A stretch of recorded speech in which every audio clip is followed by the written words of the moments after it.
जय श्री राम दोस्तों।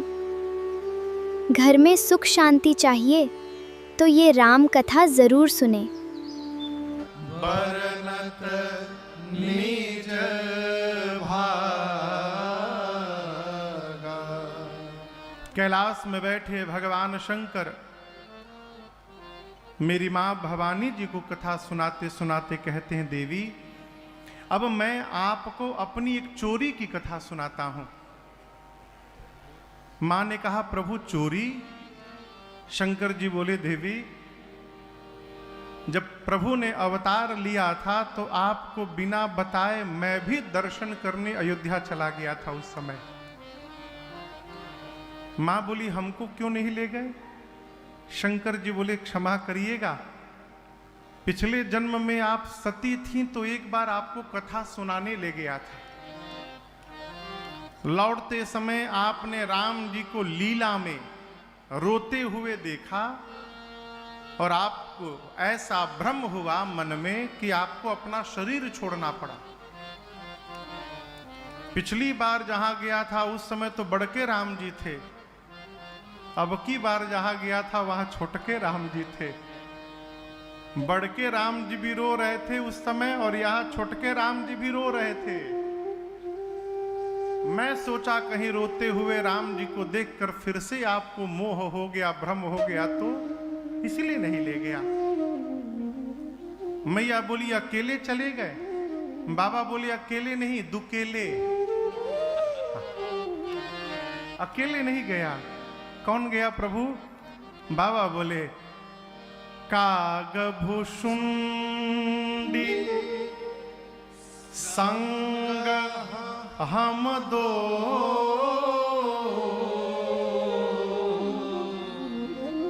मनुज रूप जाने नहीं को। बाबा बोले, देवी कागभुषुंडी जी के साथ मैं गया था। अब यहां दर्शन करिए, बाबा ये नहीं बोले कि मेरे साथ कागभुषुंडी गए थे, नहीं, कागभुषुंडी संग हम दो, उनके साथ में मैं गया था। इसका क्या अर्थ है? इसका अर्थ है कि भगवान शंकर कहना चाहते हैं कि अयोध्या जाने की प्लानिंग भुषुंडी जी बनाए थे। मैं रचना बनाता तो आपको छोड़ के थोड़ी बनाता। अब इसको इस सामान्य भाषा में समझिएगा। यदि हम आपसे कहें कि कल सुबह 5 बजे तैयार रहिएगा, अयोध्या चलना है दर्शन करने के लिए, आप अपने साथ कितने लोगों को लेके चलेंगे? हाँ, अकेले जाएंगे? क्यों? का पता गाड़ी में जगह होई कि ना होई,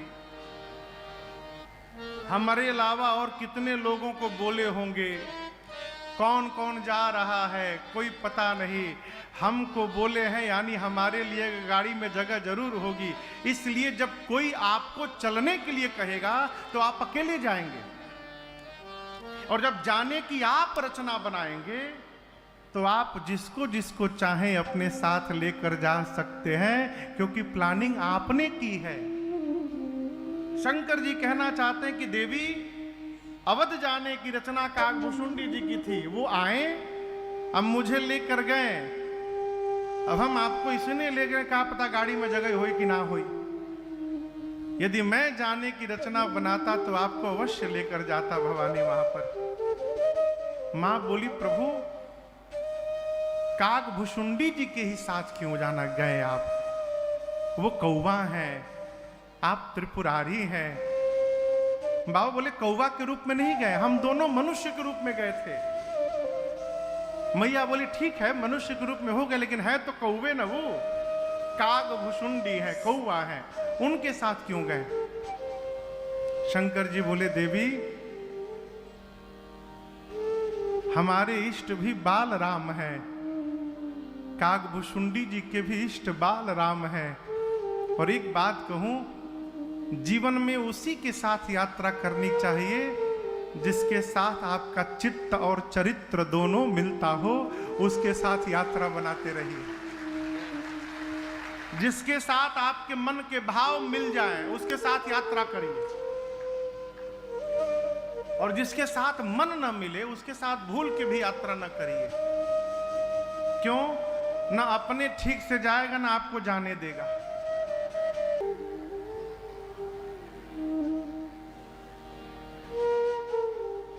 बहुत पहले एक बार हम लोग तारकेश्वर जा रहे थे कांवर लेके पैदल, तो कुछ लोग मिले, कहें कि भैया हम हूँ चलेंगे। चलिए, चल तो दिए हो। अब वो हर 10 मिनट बाद कहें चाय पिए। हम कहे भैया कम से कम 2-2.5 घंटा तो चलो, फिर चाय पियो, पकौड़ी खाओ। हर 10 मिनट चाय पिए। अब चाय पियो तो नहाओ, भाई कांवर उठाना है। तो इतना नहा लिए कि 5 से 6 घंटा बाद काछ लग गई।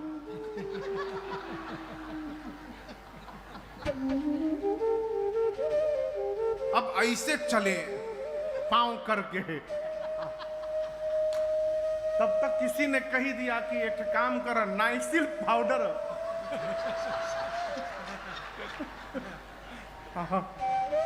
लगा लेना, आराम मिलेगा। अरे है राम हो राम। हम मना करते रह गए, बोले तू का जान था। गए नाइसिल पाउडर मरला के बाद लगे आग लाग गई बा। वो कूदना शुरू किए, वो कूदना शुरू किए। एक थे तालाब रहे, तालाब में कूद पड़े सब। बोले में से निकले ना हम। अब कलकत्ता में एक मंदिर है तारकेश्वर, भगवान महादेव का मंदिर है। तो मैं कई वर्षों तक प्रत्येक पूर्णिमा को वहां अकेले जाके जल चढ़ाया, कई वर्षों तक। तो मैं जब अकेले जाता था तो 8-9 घंटे में पहुंच जाता था। उनके साथ 24 घंटे में पहुंचा। जल चढ़ाने के बाद कहा बाबा फिर ये लोग संगम कबो आवे वाला नहीं। केवल यही नहीं, कहीं भी आप कथे में ही आए हैं, कथा में जिसको कथा में रुचि ना हो उसको लेके आ जाइए, बगल में बिठा लीजिए। हर 5 मिनट पर खोदेगा, चलिए मोबाइल में देख लीजिएगा, चलिए यहां से टीवी में देखिएगा, चलिए, इतना खोद देगा आपको। यदि नहीं उठिएगा तो वहां फूंका हो जाएगा। खोदते खोदते मजबूरी में यदि इस भाव के व्यक्ति के साथ कभी आना पड़े, मजबूरी कैसी, उसके पास गाड़ी हो और आपके पास गाड़ी नहीं, तो बहला फुसिला कर यदि उसके साथ आ गए तो एक काम करिएगा, कथा पंडाल के बाहर ही गायब हो जाइए।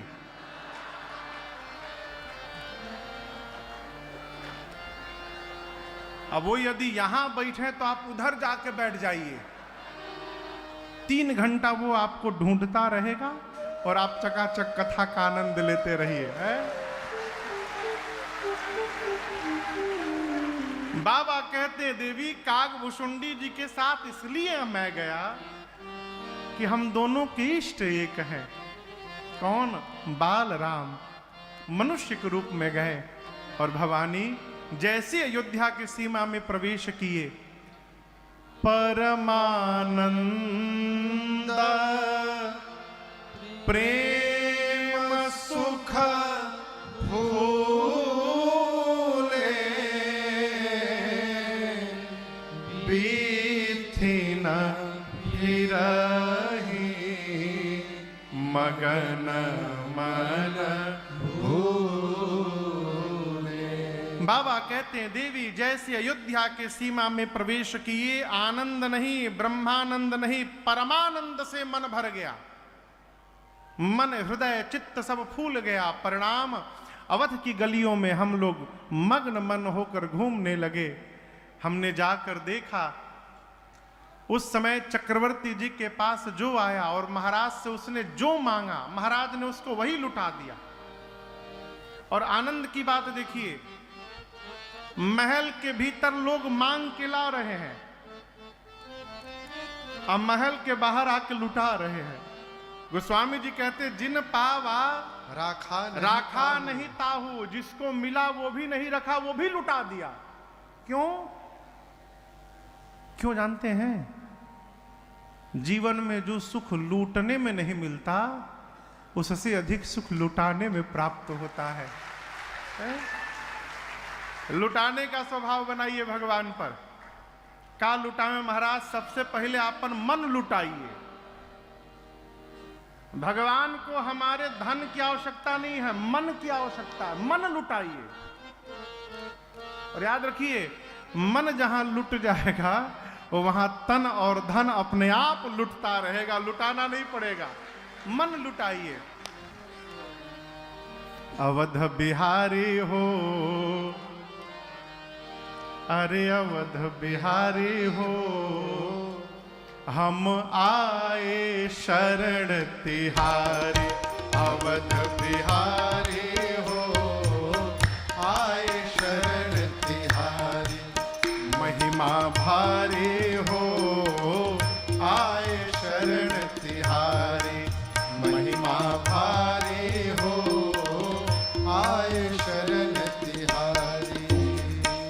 हो, आए शरण तिहारी। महिमा भारी हो, आए शरण। मन लुटाइए। कन्हैया वाले क्या बोलेंगे महाराज? बांके बिहारी हो, अरे गिरिवर धारी हो, हम आए शरण तिहारी। मांगने वाले संतुष्ट भय महाराज को आशीर्वाद देते हैं। सकल तनय चिरजीव तुलसीदास के। ये क्रम चलता रहा कई दिनों तक। मांगने वाले आते गए, महाराज देते गए। नामकरण संस्कार का दिन आया। जीवन के 16 संस्कारों में से एक संस्कार है नामकरण संस्कार। शुभ मुहूर्त दिखाकर श्रेष्ठ गुरुदेव को कहिए, घर में जो आपके पूज्य चरण हैं उनको कहिए, अथवा श्रेष्ठ पुरोहित को बुलाकर मुहूर्त पर उनके श्रीमुख से बालक व बालिका का नामकरण संस्कार संपन्न करना चाहिए। गुरुदेव भगवान को बुलाया। श्री चक्रवर्ती जी ने पूजन किया, षोडशोपचार। पूजन करने के बाद हाथ जोड़कर श्री चक्रवर्ती जी बोले, गुरुदेव धरिय नाम जो मुनि गुनी राखा। गुरुदेव आपने जो पहले से मन में विचार करके नाम रखे हैं, कृपा करके एक एक नाम बताइए। गुरुदेव भगवान बोले, राजन आपके बच्चों के अनेक नाम हैं और सब एक दूसरे से अद्भुत हैं, अनुपम हैं, अद्वितीय हैं। आज मैं उन अनेक नामों में से एक एक नाम अपने मति के अनुरूप आपको बता रहा हूं। सबसे पहले आपकी गोद में जो आपके ज्येष्ठ पुत्र हैं, इनका नाम राम होगा। क्यों? ये पूरे जगत को विश्राम देने वाले हैं, आनंद के स्वरूप हैं, सुख सिंधु हैं, तिनके से लेकर त्रैलोक्य तक की सुंदर व्यवस्था करने वाले हैं। सीकर ते त्रैलोक सुपासी, सो सुख धाम राम असनामा। इनका नाम राम होगा। कौशल्या जी की गोद में आपके द्वितीय पुत्र हैं, इनका नाम भरत होगा। क्यों? ये पूरे विश्व का भरण पोषण करेंगे। विश्व भरण पोषण कर जोई, ताकर नाम भरत अस होई। आपके सबसे छोटे पुत्र जो कैकेयी जी की गोद में है, महाराज इनका नाम लेने से शत्रु का नाश हो जाएगा। आप पढ़िएगा, शत्रुघ्न भैया श्री रामचरित मानस जी के मौन पात्र हैं। मौन पात्र। और याद रखिएगा, जीवन में बोल देना तो सरल है, परंतु मौन रहना ही सरल व्यवहार नहीं है। घर परिवार में जिसको मौन होने का ढंग आ गया, उसके कई शत्रु अपने आप समाप्त हो जाएंगे। अच्छा, मानिए कोई आपसे लड़े आवे, आप बोलबे न करिए। कोई लड़ने के लिए आवे फेटा बांध के और आप चुपचाप बैठ जाइए, बोलबे न करिए। वो कितनी देर बोलेगा? 5 मिनट बोलेगा, फिर चुपचाप माथा पटक के वहां से चुपचाप चला जाएगा। और यदि उसके बोलने पर आप भी प्रत्युत्तर देंगे तो घंटों लड़ाई चलती रहेगी। हमारे गांव में एक दादी थी, वो नकली दांत पहनती थी। वो निकालने वाला सेट नहीं होता था पहले, निकाल लो, ब्रश कर दो हाथ में लेकर। वो जब किसी से झगड़ा करती थी तो दांत हाथ में लेकर झगड़ा करती थी। पहले दांत निकाल लेती थी, उसके बाद शुरू होती थी। हम एक दिन पूछे, काहो दादी दांत काहे निकाल के तू सुनाओ थो? पागल हवा, जोर जोर से बोले के बाद वही चक्कर में कहीं दतवे फेंका जाता।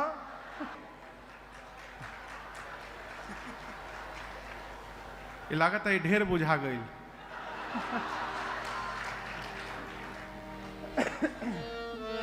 इनका नाम शत्रुघ्न होगा। सबसे अंत में मां सुमित्रा की गोद में लक्ष्मण भैया बैठे थे। गुरु जी ने कहा, लक्षण धाम राम प्रिय सकल जगत आधार।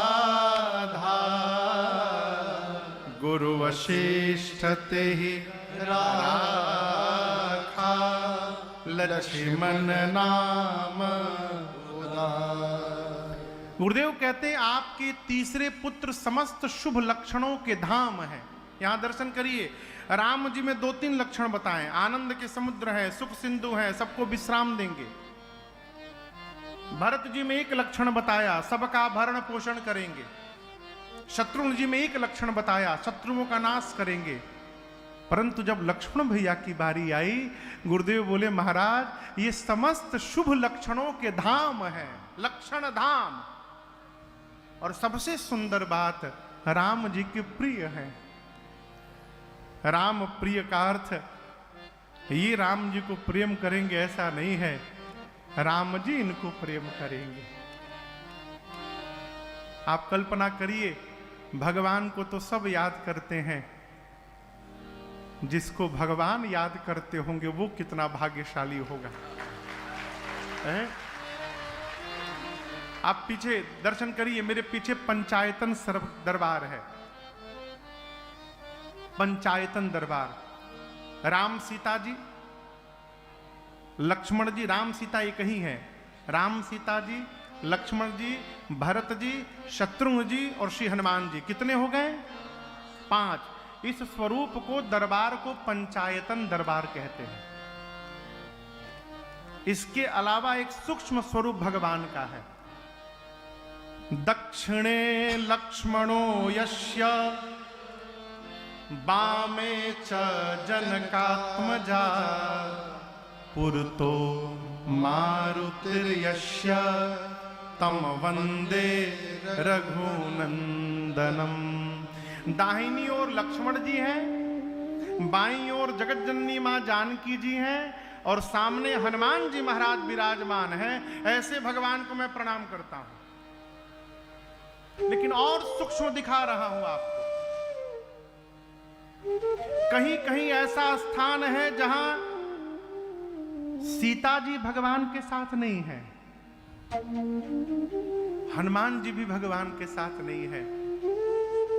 आप कहोगे वैसा कौन सा स्थान है महाराज? सीता मैया के हरण के बाद किष्किंधा तक, किष्किंधा जाने के बाद हनुमान जी आए हैं। इस बीच में राम जी और लक्ष्मण जी 2 ही लोग हैं।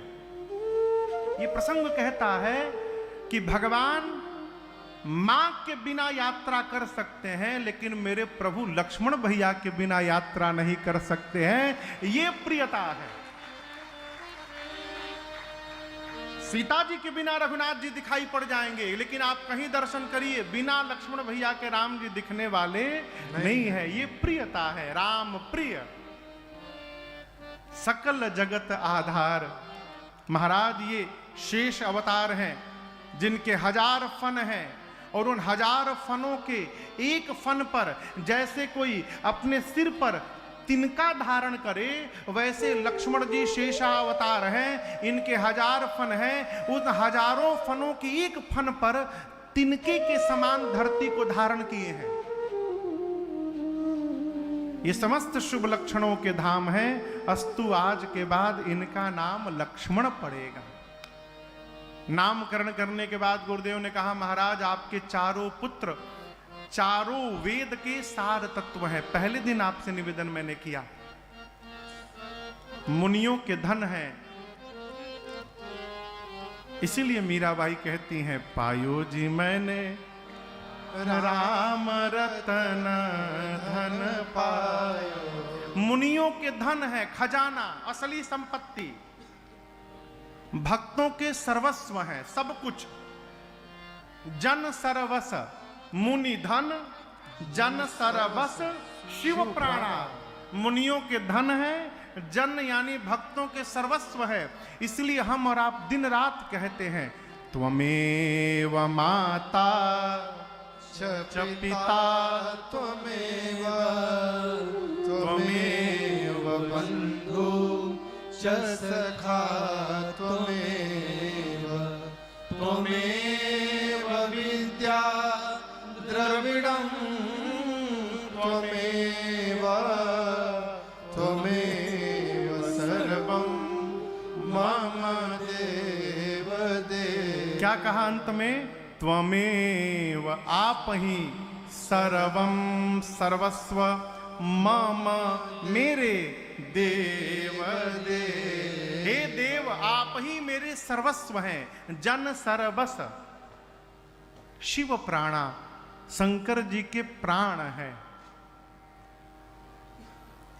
बचपन से ही लक्ष्मण जी राम जी को अपना सर्वस्व मान लेंगे।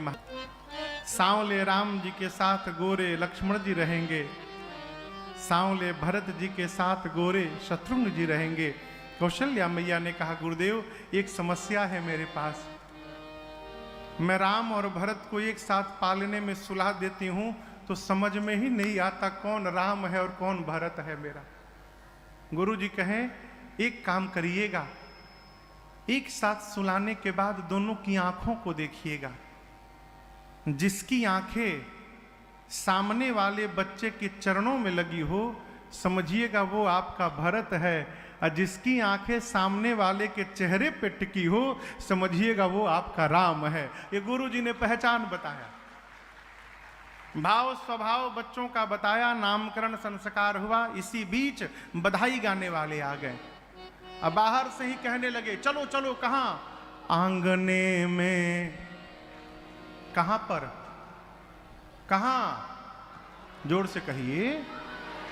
आंगने में बधैया बाजे, आंगने में बधैया बाजे, आंगने में बधैया बाजे, बधैया बाजे, बधैया बाजे, बधैया बाजे, बधैया बाजे, बधैया बाजे, अरे बधैया बाजे, बधैया बाजे, आंगने में बधैया बाजे, आंगने में बधैया बाजे, आंगने में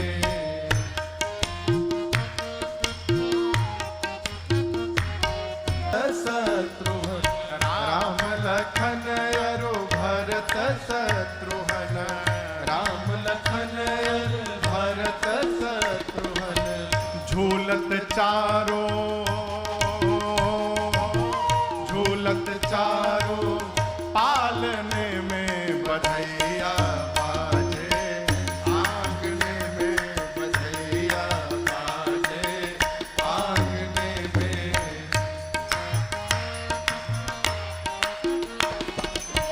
सिया अली यह कौतुक देखत, सिया अली यह कौतुक देखत, कौतुक देखत, कौतुक देखत, हाँ कौतुक देखत, कौतुक देखत, सिया अली यह कौतुक देखत, सिया अली यह कौतुक देखत। अब बीती रजनी